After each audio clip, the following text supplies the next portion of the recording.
Ndagushimiye cyane wo gukunda ibiganiro byacu bya One Africa Channel. Amazina ni Professor Rutikanga, ambasaderi w'Imulenge. Reka mbere yuko dutangira ikiganiro cyacu cya none tubanze turamutsa abantu bagenda batwereka yuko badukurikira kuri channel yacu, by'umwihariko abantu bo mu bwoko bwacu bw'abanyamulenge bari ahantu hatandukanye ku isi, ku migabane yose igize isi. Ikindi kandi reka turamutse abantu badukurikira abavandimwe bacu bo muri Nord Kivu, abanyamasisi, bagenda batwereka yuko nabo tubana amanywa nijoro kandi badukunda cyane. Ikindi turaramutsa n'abantu bumva uru rurimi tuvuga, barimwo abarundi, abanyarwanda, abaha bo muri Tanzania ndetse n'abandi bo mu Bugande bashobora kumva uru rurimi. Rero uyu munsi dufite ikiganiro tugiye kuganira n'umushumba uturi imbere muri ko mubona. Mbere yuko twinjira mu kiganiro nyirizina tunababwira icyo tugiye kuganiraho, reka tubanze tumusabe atangira twibwira, noneho nituza kuganira turaza kuba tuziranye. Rero Pastor, ni karibu kuri One Africa Channel utwibwira. Yego murakoze ko mwabasha kwitabira ubutumire hano iwacu. Kuko mubivuze, reka twibwira abadukurikira. Nitwa Pastor Amos Mukiza, turi hano muri Indiana mu gace ka West. Ubundi nkaba ndi umusama mu nzu nkuru y'abagunga, ariko inzu yacu ntoya ndi umusama. Ndubatse, mfite urugo, mfite abana 6, umuhungu umwe n'abakobwa 5, ndetse tumaze kuba basogokuru. Urihangana nkunda kubaza cyane iyo tugeze ku byo kwibwirana, kugira ngo abantu barusheho kukumenya, nyine unabaganirize bakuze. Hanyuma uri banyokorome nabahe? Ba marume na barundi, b'abahondogo, abo nibo bamuyomba. Yego. Hanyuma ukaba umukwe w'abaki? Ni umukwe w'abanyabyinshi. Abo nibo badatabukwe. Yego. Bo Pastor, rero tugiye kuganira, twamenya amakuru yuko hari programme mufite yo kuza mwigisha ikingereza abantu batakizi, cyabuze se amasomo yibanze y'ururimi rw'ikingereza. Nibyo turi tugenda tuganiraho, tuze kumenya iyo programme imezite, ni bande izaniwe, izatangira giheke n'ibindi nk'ibyo. Dutangira, banza utubwire uri umushumba muri Itorero. Murakoze cyane. Jewe ndi umushumba mu Itorero rya Holy Church. Itorero dukorera munsi ya umbrella Itorero rya Christian Missionary Alliance Churches hano muri Amerika. Ariko tukabarizwa muri district ya Middle West District, ariyo iri amatorero ya Indiana ndetse na Illinois. Aho niho tubarizwa. Nkaba ndi umushumba w'Itorero rigize hafi imyaka 2 ndetse n'amezi makeya ritangije. So nkaba ndibereye umupastori. Yego. Noneho ku muntu, reka tuvuge ku muntu utuye hano muri Indiana ushaka kuzaza kubaramutsa ku Itorero, bankumurangira umubwire se ni iyihe ville hano muri Indiana zabaye ni nyinshi, noneho wenda ube wanamubwira akantu yomenya nyine nk'abantu batuye hano. Kera byari byoroshye tukiri Mulenge. Uburyo twaje kurangira umuntu tukamurangira agasozi, tukamurangira ndetse agakomero n'akarambi n'umusozi n'akabandi yinjiramo. Ariko urabona hano ibihugu ibyo kuri biragoye. I think Indiana urabona izengurutswe na highway. Twebwe turi muri West. Kuva downtown nani wacu ni minota hafi 28 cyangwa 30, I may say. Twegeranye n'imigine, Brownsburg na Plainfield, kurumba ni mu majepfo ya Indiana ariko hatari kure cyane ku minota hafi 30 na downtown. N'ahantu rwose hatari traffic nyinshi uwadusura karibu. So ndatekereza ko ariko twaharanga ni muri ville muri ville ni muri Avon. Muri Avon, okay. So kiningira ngo burya ntawuzi baba hano muri Amerika kubera GPS. Yego Rwose GPS yabaye nka babasaza bakera bamwe bazi bari bazi kuranga. So aho niyo tubarizwa. Yego ya ndumva bisobanutse kabisa. Hanyuma reka dukore kuri aka kantu umaze igihe kingana gite muri uyu murimo w'ubushumba? Ya murakoze cyane. Iby'ukuri tugize imyaka hafi 30 mu murimo. Ndibuka ko nasengewe muri 92 na rimwe nako. Icyo gihe twatukiri batoye rwose ndetse ntaranabyara n'umwana wa mbere. Imana irampamagara ndayikorera kuri ubu nyine ndimo mbara hafi imyaka 31. Gusa ndekereza ko ari abahamagaye kera bagize mu imyaka muri uyu murimo cyangwa wenda n'abahamagaye vuba byose tugenda twiga buri munsi. Yego ntabwo biza bigaragara ko ufite inararibonye wenda igaragaza nkaho ukuze mu murimo, ahubwo iteka ryose tugenda twiga kuko uru n'urugendo iteka ryose gukwicisha bugufi no kwiga no gushaka Imana. Yego ariko ngize mu myaka itari myinshi kandi itari mike. Imuhira hari hagana muhira hari ku mugeti. Ku mugeti n'ahantu haragwa cyane n'abantu bavuye za Minembwe bavuye mu Shombo bamanuka baja Uvira. Abantu bamenyereye inono n'ahantu cyane hazwi. Aho niho ku isambu cyangwa se ku isoko. Usibye ko abantu bakomeje bagenda mu bice bitandukanye muri Kongo, mu Rwanda n'ahantu muri Amerika za Uganda, ariko aho niho ku isoko. Ibi biganiro byacu bigenda bikurikirwa n'abantu batandukanye kandi bari ahantu hatandukanye. Ni nabahe bashumba mwakoranye cabuze se abagusengeye kugira ngo nundi nabibona nagira ubibona azama yibuka nyine hanyuma biza binazana memoire nziza? Biragoye ngira ngo gutahura abashumba benshi twakoranye umurimo w'Imana. Ariko ndabizi ko abenshi bari muri Kongo kuko nakoze bujya mu Itorero rya Methodist. So ngiri hariya narikozemo. Turi mu Rwanda nakoze mu Itorero rya Anglican hafi imyaka 12 gutyo. Kurumva ko mfite inshuti nyinshi mu murimo w'Imana abo twakoranye. So abo twari turi mu kigero kimwe n'abandi batubanjirije. Ndibuka ko muri za generation zacu dufite abantu benshi cyane twakoranye umurimo w'Imana n'abandi ndetse hano muri Indiana turi barahari. So twiganye twakoranye, so byose turashima Imana. Noneho reka tuvuge kuri iki kintu, iyi programme yo kwigisha ikingereza abantu banku yitubwiraho bukeye. Ibyo kuri murakoze. Uyu ni umutwaro twagize kuba yamaze kugera hano muri Indiana. Ariko no mu bindi bice twagiye tubamo hano muri Amerika. Ubona ukuntu abantu baza tuvuye mu bice bitandukanye muri Afrika. Noneho twaje kwisanga muri iki gihugu cya Amerika. Tugeza abantu benshi bageze muri iki gihugu. Uzubona icyongereza kuri sinzi ukunda ucita neza mu ikingereza. Ariko abandi bacita ko ari icyongereza. So noneho rero burya icyongereza mugana wawe cyangwa ikingereza n'urufunguzo rutwemerera kuba muri kino gihugu. Unless umenye iryo banga ryo gutanga umwanya wawe kandi ukagerageza kukijamo ukaciga ukanagifatira n'umwanya, burya icyongereza nicyo cyoroheje ndetse no kurusha n'igifaransa.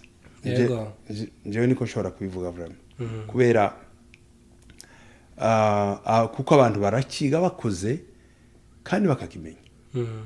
So nagize umutwaro rero ngeze hano mbona dufite community nyinshi cyane y'abantu baza muri iki gihugu noneho uko bagenda baza muri Amerika urabizi tuba busy n'imiryango yacu bagashikira muri za company ariko ntibabone umwanya wo kuvuga ngo babashe kujya kwiga icyongereza kandi kuko birumvikana kubera nyine ntago biba byoroshye gukora imiryango hari abakora amajoro hari abakora amanywa ndetse na za weekende none ugasanga umuntu atuye hano muri Amerika ariko ntashobora no kwandika n'izina ryo mu cyongereza cyangwa yagenda kwa muganga bamubaza n'amatariki yiwe y'amavuko ntayamenye cyangwa wenda akavuga mu gifaransa ugasanga ko biratera urujujo none ntangira kwibaza ikibazo ndibaza ngo ese ni gute umuntu uraha muri Amerika ashobora byibura kwiga ibintu by'ibanze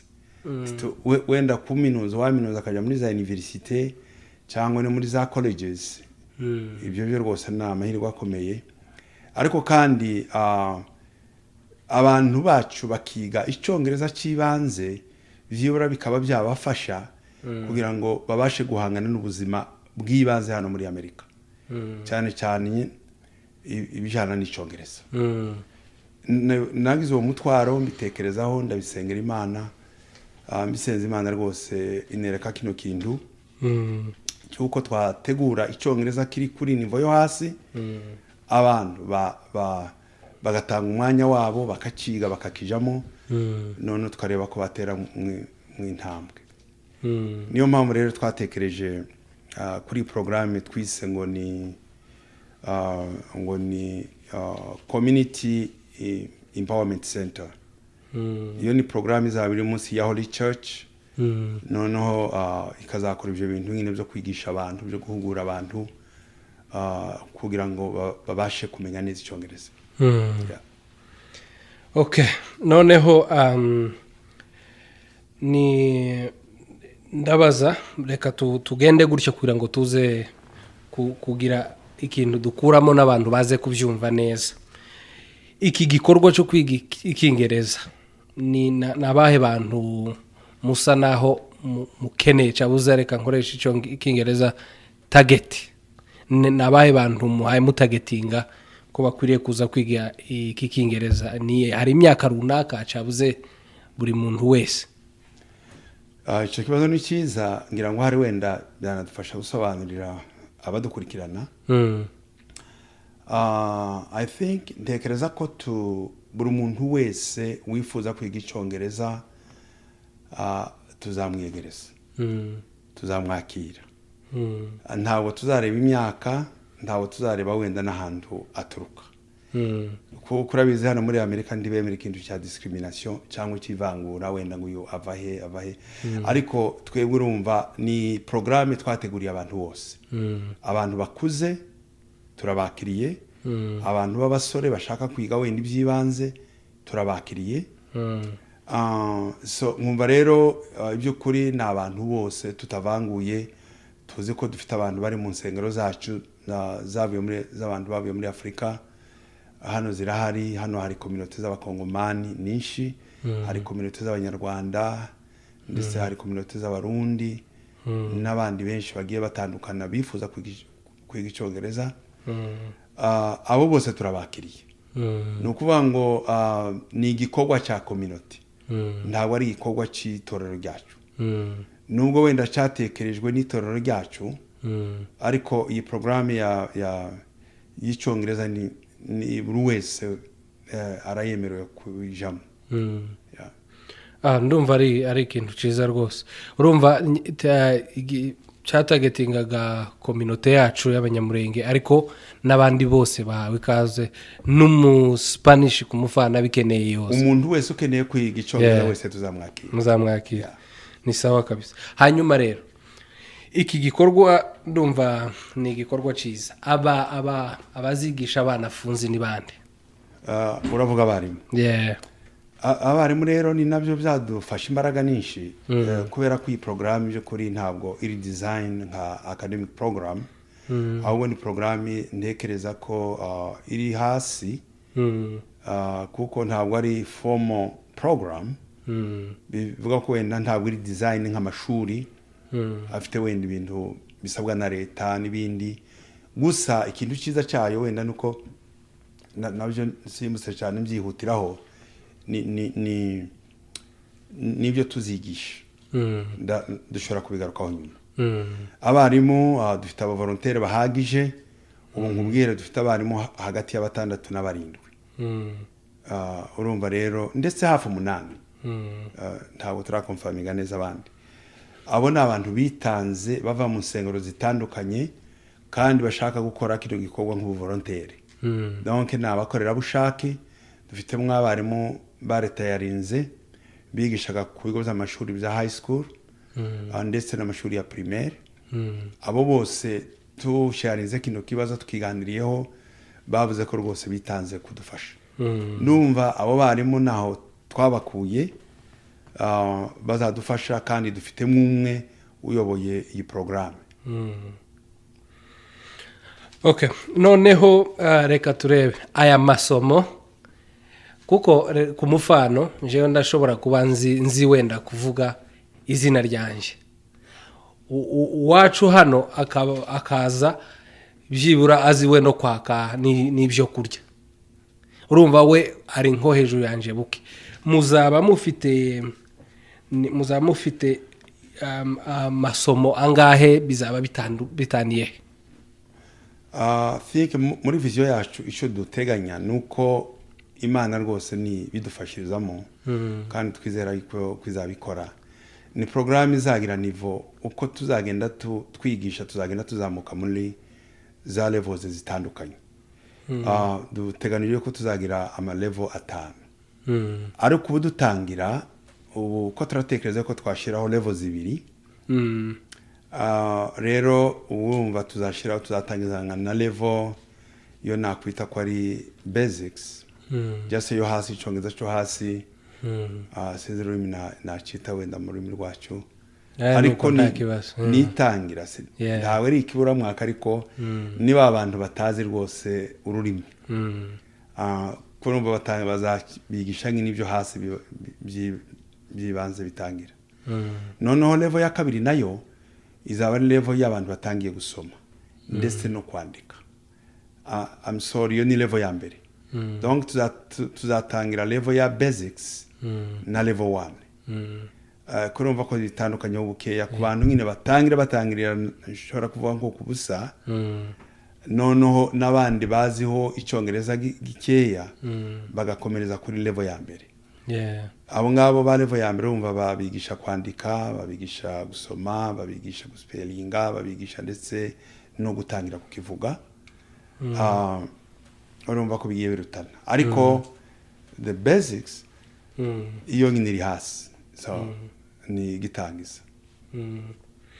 Okay, no bankutubwira ni ibyo muzigisha muri aya masomo nyine mu buryo bw'igengo hejuru buke. Programme ngira ngo tuzatanga ni programme ya ibitabo bitangwa na Cambridge. Ibyo bitabo bikunzwe kwigishwa cyane mu mashuri ya adult education. Kuko ari ya zira programme zabaye design ku bantu bakuru batangiza amahirwe yo kubasha kwiga wenda ngo barangize amashuri noneho bikaba ngomba kubakenera icyongereza. Rero ibyo nibyo bitabo tuzakoresha. Birimo bitabo by'abanyeshuri, buri munyeshuri wese tuzamugenera igitabo n'ikindi ndetse cy'ama activité mu buryo ashobora no gutaga akora za homework cyangwa akagenda soma kizaba ari igitabo cye. So urumva buri level igigira programme ibitabo byayo. Noneho ndumva ari byo bitabo tuzakoresha kandi ibyo bitabo nkuko nari mbivuze haruguru bikoreshwa na za programme nyinshi za adult education. Zaya mashuri y'abantu nyine biga bakuze icyongereza bakoresha. Hanyuma gusoma bizatangira giheke? Byo nakwita gufungura. So gufungura amashuri cyangwa iyo programme tuzayitangira muri ukwezi kwa 5. Ndumva habura wenda icyumweru kimwe tuzayitangira muri ukwezi kwa 5 ku matariki 8. Turatumira rwose buri wese ufite gahunda n'ubushake kandi bikeneye kugira ngo aze vuba byihuse. Ndatekereza ko tuzatangiza n'abanyeshuri 30 ariko kandi bizaterwa nuko bazabitabira kuko buri class at least zabifite abanyeshuri 10 mvuga ko tuzatangizanga na za basics zibiri ama class abiri noneho na level 1 imwe kurumva rero uzakererewa ntazabona umwanya niyo mpamvu dushishikariza abantu kugira ngo baze rwose biyandikishe kugira ngo bitegure kuzatangizanga n'abandi ku matariki 8 z'uku kwezi kwa gatanu. Hanyuma mbere yuko dukomeza reka twibutsa abantu kwiyi ikiri One Africa Channel. Jewe ndacyari Professor Rutikanga Ambassadeur we Mulenge, dushishikariza abantu gukora subscribe kuri channel yacu kugira ngo murusheho kuzamubona ibi biganiro, ikindi mumenyeshe inshuti n'abavandimwe yuko hari ahantu muza mukura ibintu byiza kandi by'ubwenge. Pastor, dukomeza ngaho tubwire abantu bazaza basoma iminsi ngahe mwiyinga, noneho se kugira ngo umuntu amare amasomo bizaza bifata igihe kingana gite, muri make ku buryo umuntu avuga ngo yamaze noneho ari tayari? ndekereza ko so far gahunda ihari bazaza bigisha kabiri, of course nje sinza umwarimu kabiri mwiyinga, dufite abarimu babigenewe, bazaza bigisha kabiri mu cyumweru, kandi ni iminsi 2 mu cyumweru amasaha 2 kurumva mu cyumweru ko bazaza biga amasaha 4 gusa kubera ko dufite abarimu bahagije abazakenera icyongereza, abazakenera wenda ubundi busobanuro ku ruhande cyangwa ubundi bufasha ku ruhande na za homeworks, abo nabo numva ko bazaba bafite umwanya wo kuvuga ngo bafashwe, ariko n'amasaha atarenza 2. Ujya iyo ushaka kwigisha cyane kugira ngo umuntu yumve ko duteganya ko wenda hashobora kubamo n'abantu bakuze, kurenza amasaha 2 wenda bashobora gutakaza attention, so n'amasaha 2. Amasaha 2 ku munsi, amasaha 2 ku munsi, kabiri mu cyumweru kabiri. D'ailleurs ko turapropose yuko twatubikora kuwa gatandatu saa 4 kugeza saa 6, then kuwa mbere saa 4 kugeza saa 6. Iyo iracyari propose, ariko ndizera ndashidikanya ko ariho byabiganisha, ariko ntimurabyemeza. Tuzabyemeza neza ku matariki 8 z'ukwezi kwa gatanu. Bo noneho nyine ibyo kwiga bizafata igihe kingana gite? Ntekereza ko semester yabo niyo nakwita nka semester,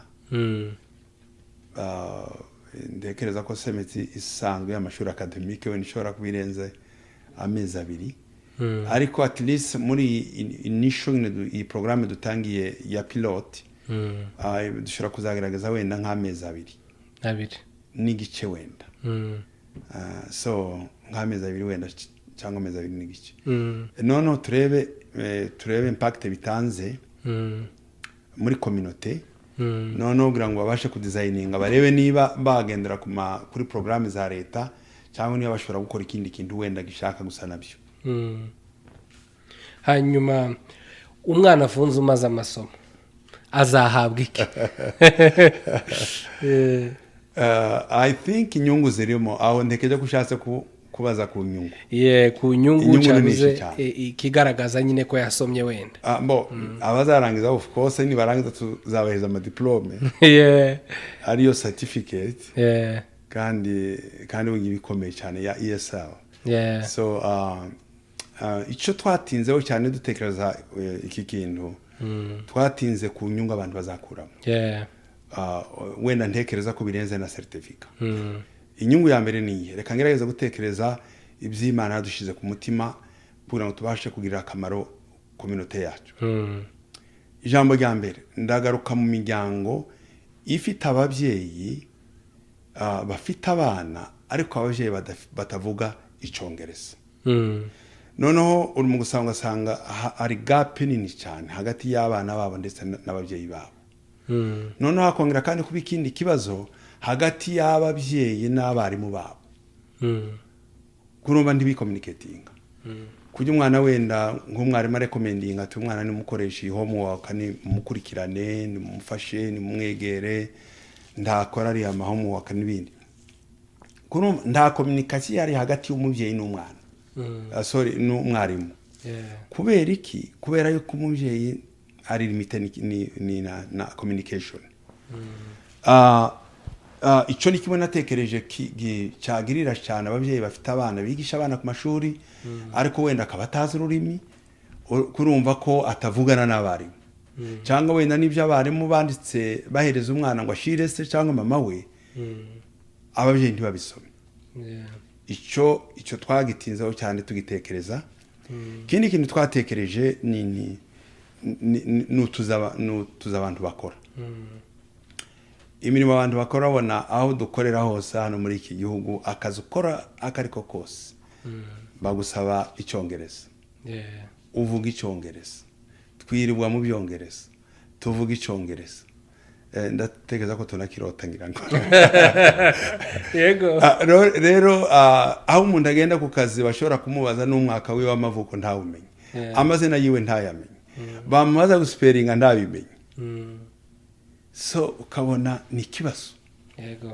kandi turi muri Amerika vraiment njewe ndashaka gushishikariza abantu bacu bose nta muntu uri muri Amerika cyane cyane abantu bato banumva kuko dufite abantu hano bakuze iwe ntitwabibahora kubera ko bakuze nyine baje muri iki gihugu bakuze ariko kandi dufite n'izindi ranges izindi generation z'abantu bakiri batoya bashobora no kwiga kandi biga bakazanegera no ku bindi wenda bikomeye abo bantu baragenda hari bakazababwira ngo bandika amatariki yabo imyaka yabo ndavuga ibyibanze ugasanga birabagoye jewe nkumva rwose bitabagoye bagerageza mu myanya mike yabo bafite bashobora kugerageza bagashiramo uyu mwanya w'icyongereza kuko ni kubw'inyungu z'imiryango yabo ni kubw'inyungu z'utuzi twabo bizabafasha I think indi nyungu dufite nayo ni inyungu ya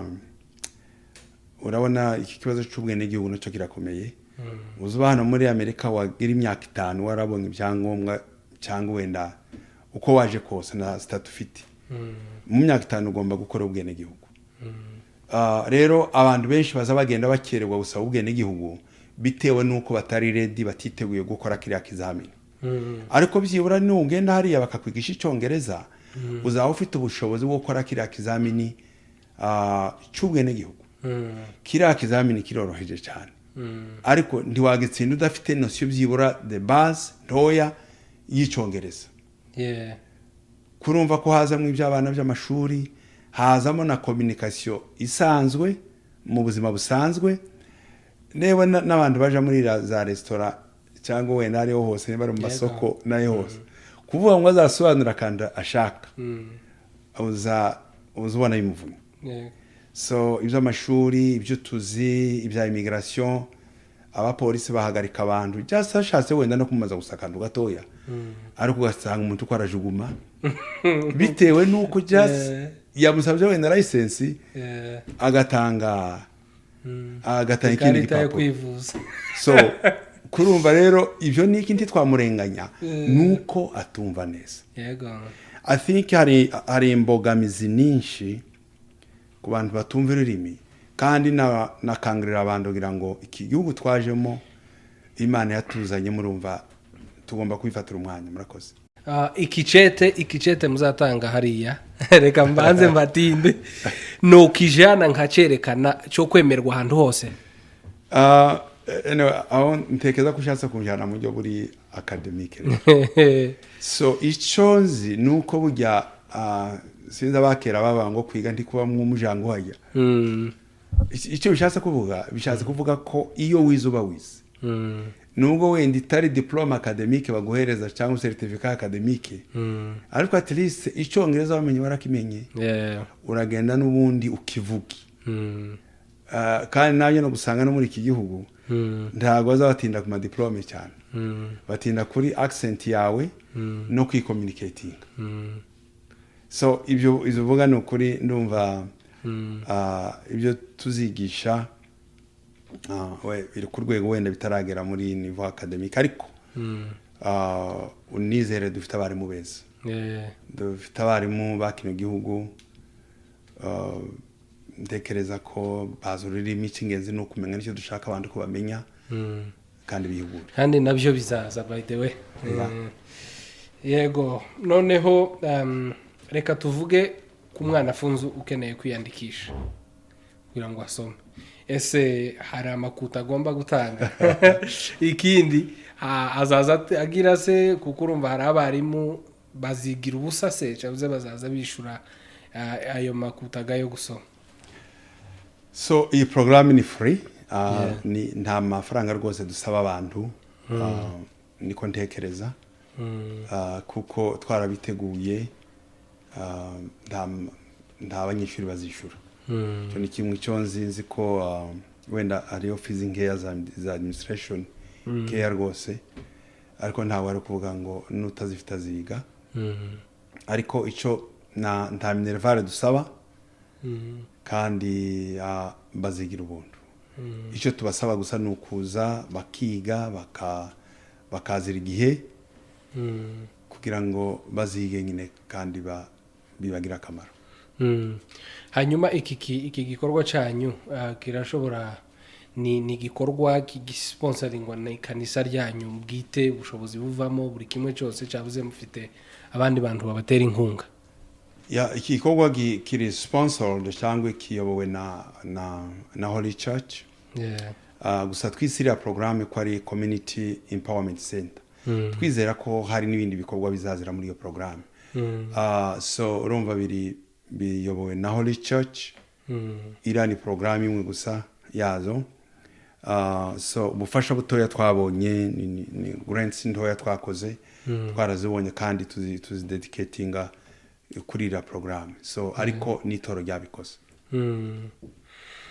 nibyo iki gikorwa rwose njewe ndumva ari ikintu cyiza ni ikintu cyiza cyane kandi numva yuko abantu bose bagakwiriye kucitabira vraiment noneho reka tubanze dukora ku kantu gato hanyuma wenda tunegereza ku musozo ngira ngo byinshi twagiye tubivugaho kandi umuntu wari ufite amatsiko twamubarije ndibwira yuko yagiye asobanukirwa noneho reka tuvuge ku muntu ukeneye kwiga ariko akaba adafite ubushobozi nka transport cyabuze se akaba wenda afite ubumuga ibyo byo mwabitekerejeho mubibona mute sindekereza ko twari twabona ubushobozi bwa transport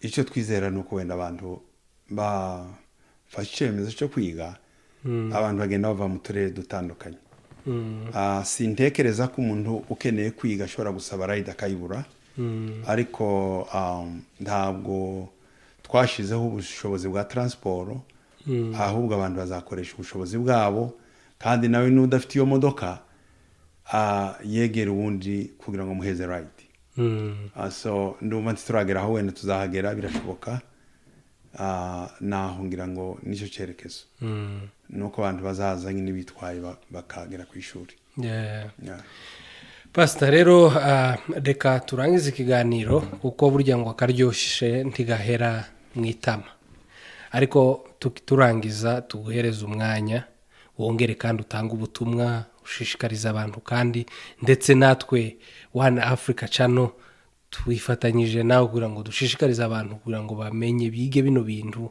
kuko ururimi ni ikintu cy'ingenzi fata rero umwanya utanga ubutumwa unashishikariza abantu cyane kwitabira reka maze nshimire abanyamakuru bacu hano One Africa Channel rwose ku bwitanga mugenda mukora mutanga message hirya no hino abantu benshi bashobora kwibaza tese kubera itorero rishobora gufata initiative yo guhugura abantu yo gutangira ibyongereza kandi hirya no hino tubona kinatangwa ndetse n'amashuri atandukanye ariko twatekereje ko itorero ubundi ntabwo dutanga iby'umwuka gusa dutanga n'izindi aspects zose zijanye n'ubuzima bw'umuntu aribyo nakwita ko ari holistic mu buryo bwuzuye itorero ubundi ryagombye kuba ritanga ibyuzuye bijanye n'umuntu akarero ni akantu gatoya twatekereje ntekereza ko tuzakora n'ibindi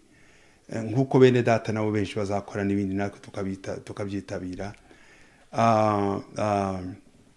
ngira ngo mufatanye twese na community yacu n'abayobozi bacu b'umuhana n'amatorero yacu ndetse n'abandi bantu bari bashobora wenda kugira ibitekerezo byo kuja kwiga hano turabakiriye iki ntabwo ari igikorwa cya Holy Church ni igikorwa cy'abantu bose kandi twizera ko kizatugirira akamaro twese buri muntu wese akabasha kijijura kuko iki gihugu turimo ni igihugu gikeneye abantu bumva ururimi cyane kandi ntabwo wenda tunavuga ngo abantu ngo bazige cyane byinshi cyane ariko at least ibyibanze bibafasha kuja mu mirimo yabo ya buri munsi kugira ngo babikure mu nyungu ndumva nabashimira ibyo kuri kandi mwakoze kudusura hano mu rugo Imana ibaho umugisha n'ubundi tuzakomeza tubakoresha igihe cyose tubakeneye kugira ngo dutange message kuri community yacu n'abaturage bacu Imana ibaho umugisha. Yego pastor, mbere hari akandi kantu nibutse buke uranyihanganira kundi mushumba tuvuge mushumba uri muri Arizona cavuze ngiyo hakurya akeneye nawe gutangira ibintu nk'ibi kuko wenda yabikunze mwemerera kuba wenda biyambaje muha information mukaba mwana mufasha mukamuyobora processes zose yocamo kugira ngo nabo batangire ku ikanisa ryabo. Icyo ntekereza muri kino gihugu twajemo by'ukuri za opportunity ni nyinshi pe ariko gusa ikibazo kibaho tugira ikibazo ntekereza cyo kutadreaminga cyo kutarota twicare hasi utekereze ni ko ushobora gukora kandi ukanakorera n'abantu urumva hano iki ni igihugu cya opportunity icyo utekereje cyose hariho za resources zose ushobora gushakisha byanze bikunze uzazibona icyo ntekereza ko icyo nico ndetse ahubwo abantu ntibashiruke icyo nakwita wenda nitugire kwizera turota ibintu dutekereza ibintu tubikore tubijemo bibaye ngombwa ko wenda hari icyo mugenzi wanje yaba zijewe kundusha bizanorohere rwose kumukontaktinga kandi nanje nabatekereza ko hari icyo ashobora kumbaza imiryango irakinguye ngira ngo nk'abantu bavuye muri Afrika tugomba kwemera tukanafashanya yego kugira ngo tubashe guteza imbere kandi duteze n'abantu bacu imbere ariko ibintu zo kuba wenda umuntu akorera mu bye aba mu bye wenyine ntabwo bitanga inyungu cyane icyo rwose warubaje kiroroshe twasangira ama resource wenda uburyo twabikora muri rusange kugira ngo bigere ku bantu bose murakoze. Pastor rero reka turangize hanyuma ngusaba kugira ngo turangiza batumwanya dusengera abantu bariri iwacu dusengera abantu bariri iwacu ibintu byakomeye noneho abantu ko baragenda ku misozi bahunga bimeze nabi rero ufata umwanya muto tubasengere tubaragize Imana hanyuma ikiganiro cyacu kiraba kigeze ku musozo. Murakoze rwose kanange aribo gusabe kugira ngo tubashe kubasengera bari abantu kuko ntabwo byoroshe yego ibitekerezo wareba amafoto yaza inkuru ubuhamya abana n'abagore bari ku misozi iby'ukuri birababasha ariko reka dusenga Imana. Uwiteka Mana yacu turagushimira ko kuri Imana wewe ntabwo uzuhindukana mba uko wari urejo ni kuri kandi ni kuzahora ibihe byose. Uyu mugoroba ndagushimiye ku bwa bene data bageze hano kandi turakwereka n'ibyo tubuze byose kugira ngo bizagende neza ntabiza biba bitari mu mugambi wawe Imana ariko kandi utwemere hano hantu twicaye dusengere kiriya gihugu kiri mu mwijima ukomeye Imana ntabwo byoroshe birakomeye nk'ibitekerezo by'abana b'abantu dutekereza ko byarangiye ariko Mana turabizi yuko ukicicaye ku ngoma. Uyu mugoroba muri iri joro turaguhamagara kugira ngo urebe bari abantu Mana bari mu myonga, bari mu mashamba, abandi bahaye bagenda birukanka mu misozi. Uyu munsi turasengera abantu basizwe, turasengera imfubyi n'abapfakazi, turasengera ubwoko bwacu bahaye burengana, turasengera abantu babiruka mu misozi n'abandi bihishe mu mashamba, turasengera abantu mana bashonje bafite ingorane. Ninde watabara mwami? Ninde watabara ubwoko bwacu ngo abukize, ngo abukure muri karakaga gakomeye mwami? Ntago byoroshe, ariko uracyari Imana. Turasenga kuri uyu mugoroba kugira ngo uzane ihumure, utange ihumure hatari ihumure. Mana turasaba kugira ngo uzane ubutabazi, uzane ubutabazi wenyine gusa kugira ngo ubashe gutabara ubwoko bwacu kuri uyu mugoroba. Mana wumve ririya jwi ryo kurira no kuboroga n'intimba n'amarira n'agahinda. Ubutabazi ninde bwaturukaho Mana? Nta wundi wadutabara ni wewe. Abana b'abantu turabizi ko bafite ubushobozi buke, ariko turabizi ngo itabaye turatabarwa Mana. Uri urutare rwacu, uri ubuhungiro bwacu, uri ukunesha kwacu. Urakoze Mana yuko uzakomeza kuturengera no kudufasha no kudutabara, maze igihe kimwe kikazagera tukazavuga amateka yo gutabarwa n'Imana, tukazavuga amateka y'ibitangaza by'Imana. Aho abantu bari bavuze ngo byarangiye, byarangiye, bararimbutse, barashize, ariko Mana ukazarema amateka masha yo gutabarwa n'Imana. Urakoze Mana yuko wumvise gusenga kwacu kandi ugatabara igihugu cyacu. Bari abantu bari mu rurambo turabasengera, abahaye bamanuka imisozi bahunga turabasabira protection yawe Mana. Abari mu duce twose twiriya misozi ahantu hatandukanye, abo batagetinze, abo bateze mwami, bose turabasengera muri kano kanya kugira ngo bashe kubageraho. Icyubahiro ni icyawe kuko wumva gusenga kwacu, ni kubwa Kristo mwami n'umukiza wacu. Amen. Amen. Amen. Pastor turagushimiye cyane, kandi dushimiye n'ikaze ryanyu ndetse n'itorero muyoboye. Turabashimiye. Hasigaye dushishikarije abantu bose kwitabira aya masomo y'ikingereza, biyandikishe ku bwinshi, hanyuma bamenye ururimi rwa hano dutuye. Rero nje nari Professor Rutikanga, ambasaderi w'Umulenge. Iyi ngiyi yari Kiri One Africa Channel. Nundi kandi nyine mukomeze mukore subscribe cyane, kandi mutubwire n'icyo mutekereza ku biganiro byacu. Hasigaye rero ibiganiro byacu ntibiza bishira, nakagaruka. Ciao ciao.